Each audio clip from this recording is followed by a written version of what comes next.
अ, कोल्हापूर जिल्ह्यामध्ये अनेक डॉक्टर हे गर्भलिंग निदान जे बेकायदेशीर आहे ते करत असून भ्रूण हत्या करतात अशी माहिती आमचे पोलीस अधीक्षक माननीय योगेश कुमार सर यांना मिळालेली होती.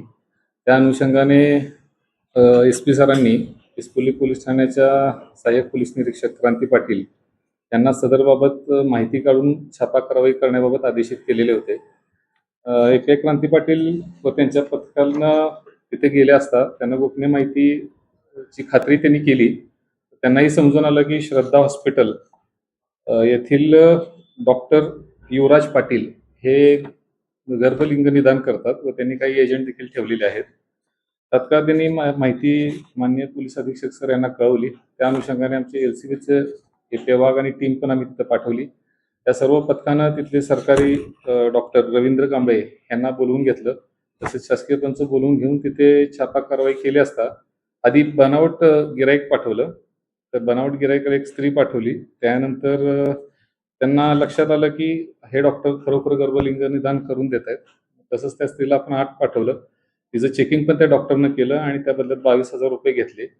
ते करताच तिथं आपण छापा टाकून आपल्या पथकानं त्यांना ताब्यात घेतलेलं आहे. त्यांच्याकडून सर्व त्यांचे वैद्यकीय सर्टिफिकेट,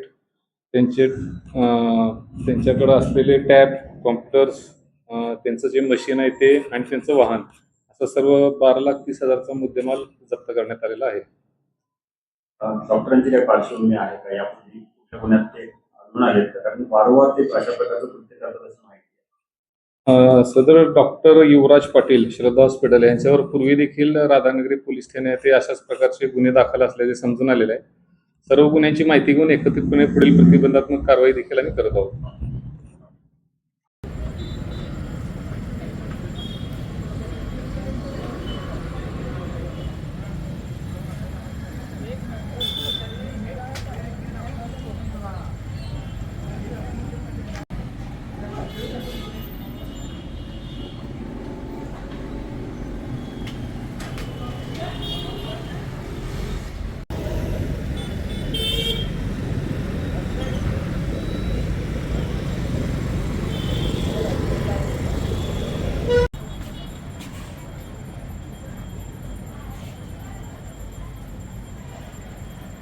परत हे